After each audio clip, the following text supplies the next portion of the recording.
Assalamualaikum warahmatullahi wabarakatuh.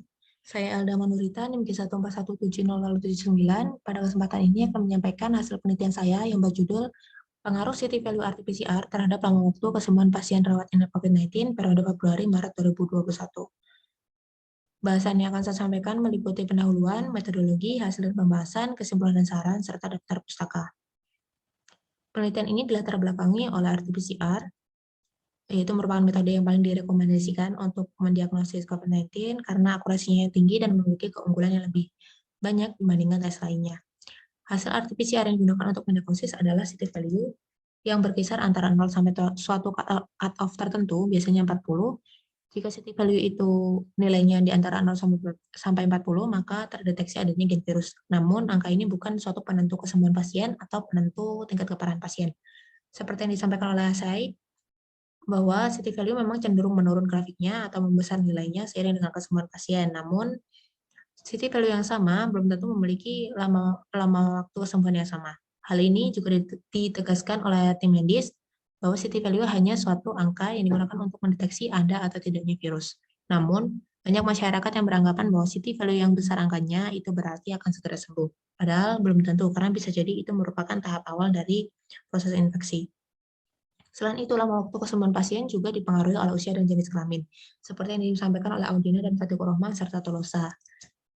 Selain Tolosa dengan kurva Kaplan-Meiernya, terdapat Weinstein juga yang menyatakan bahwa recovery rate usia yang lebih tua itu lebih lama dibandingkan yang lebih muda. Kemudian, perempuan lebih cepat sembuh dibandingkan pasien laki-laki. Karena pandemi COVID-19 ini baru muncul tahun 2019 dan belum banyak penelitian yang dilakukan terkait lama waktu kesembuhan pasien, maka pendekatan yang paling cocok adalah pendekatan parametrik, karena tidak berdasarkan pada sebaran tertentu dan lebih fleksibel untuk menggambarkan data respon atau lama waktu kesembuhan pasien. Pendekatan non-parametrik yang digunakan adalah regresi baseline. Tujuan dari penelitian ini adalah menganalisis pengaruh dan memodelkan city value RDRP terhadap lama waktu kesembuhan pasien rawat inap COVID-19. Dengan rincian melihat pengaruhnya secara parsial, simultan, dan melihat perbedaan pengaruhnya secara parsial dan simultan. Data yang digunakan adalah data hasil RT-PCR rawat inap COVID-19 yang dikumpulkan oleh tim medis RSUP Persahabatan pada tanggal 31 Desember 2020 sampai 3 Maret 2021. Sebanyak 1.168 hasil pemeriksaan yang diseleksi menjadi 43 pasien dengan peubah respon adalah lama waktu kesembuhan pasien dan peubah penjelasnya adalah city value RDRP, helikase, usia, dan jenis kelamin. Analisis data yang digunakan adalah analisis deskriptif dan regresi baseline. Prosedur yang dilakukan untuk tahap pertama adalah persiapan data. Untuk persiapan data diawali dengan pemeriksaan gen target apakah yang digunakan sama atau tidak. Kemudian setelah dilakukan imputasi, melakukan pengumpulan berdasarkan nomor rekam medis dan mengeliminasi data pasien yang menunjukkan hasil inkonklusif atau tetap positif di akhir. Dan mengeliminasi data pasien di 1 bulan pertama karena dikhawatirkan itu merupakan data lanjutan dari Oktober atau November 2020, serta menyiapkan perubahan respon.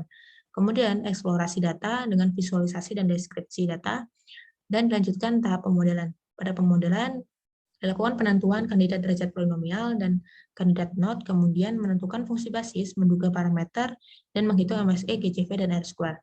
Jika terdapat beberapa kandidat, untuk memilih derajat polinomial atau orde polinomial dan not yang optimal, digunakan GCV terkecil dengan mempertimbangkan MSE dan R-square yang tidak terlalu buruk. Kemudian, jika didapatkan orde polinomial dan not optimal, maka akan dilakukan pemodelan dan pengujian asumsi model serta penarikan kesimpulan model.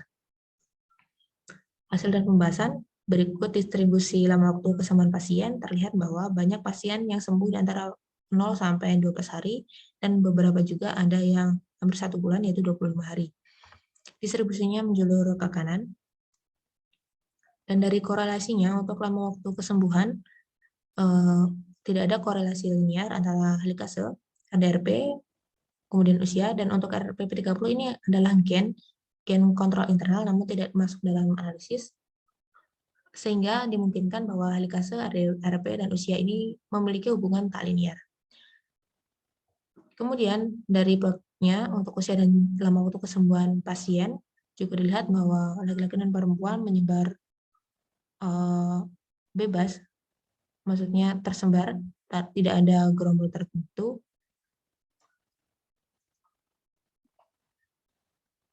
Analisis pertama dilakukan terhadap city value RDRP dilakukan pemilihan orde polinomial dan not optimal dengan memilih kombinasi orde polinomial dari orde 2 sampai 4 dan banyaknya not 1 sampai 3, dapatkan 3 kandidat modal dengan GCV terkecil. Dari ketiganya dalam uji F tidak ada yang signifikan atau tidak ada parameter basis yang signifikan terhadap lama waktu kesembuhan pasien, sehingga disimpulkan bahwa RDRP tidak berpengaruh signifikan terhadap lama waktu kesembuhan pasien.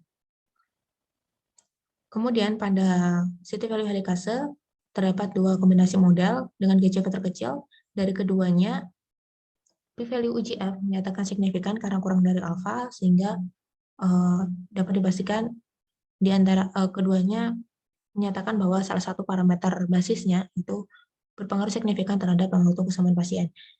Karena mempertimbangkan kesederhanaan model, maka dipilih orde 41 not. Setelah dimodelkan dengan p-value uji F-nya 0,01, mendapatkan parameter fungsi basis keempat yang signifikan. Jika diplotkan seperti ini bentuk fungsinya. Kemudian selanjutnya mengenai pengaruh usia, terdapat satu kandidat modal yang didapatkan dengan GCV terkecil. Dari model tersebut didapatkan p-value untuk uji F-nya ternyata tidak signifikan atau tidak cukup bukti untuk menyatakan bahwa fungsi basis dari usia berpengaruh signifikan terhadap lama waktu kesembuhan pasien. Berdasarkan orde polinomial dan not optimal yang didapatkan sebelumnya dari RDRP, helikase, dan usia, dilakukan pemodelan secara simultan menggunakan regresi B-spline untuk masing-masing peubah penjelas, dan didapatkan uji F-nya, p-value-nya lebih besar daripada 0,05, sehingga tidak cukup bukti untuk menyatakan bahwa fungsi basis yang dibangun ini signifikan terhadap lama waktu kesembuhan pasien. Dari uji T-nya juga memiliki p-value yang lebih besar daripada 0,05, kecuali untuk intercept. Dari 16 parameter ini, R-square yang didapatkan 42,8%. Kesimpulannya, hanya fungsi basis city value helikase yang berpengaruh signifikan, namun karena fungsi basis ini merupakan fungsi yang bentuknya rekursif dan R-score-nya cukup kecil, maka belum dapat dinyatakan lama waktu kesembuhan pasien dapat ditentukan oleh helikase. Dan city value tidak berpengaruh secara simultan terhadap lama waktu kesembuhan pasien, serta pengaruh city value helikase secara parsial terlihat lebih baik atau lebih signifikan dibandingkan dengan pengaruhnya secara simultan bersama city value lain dan usia dan jenis kelamin.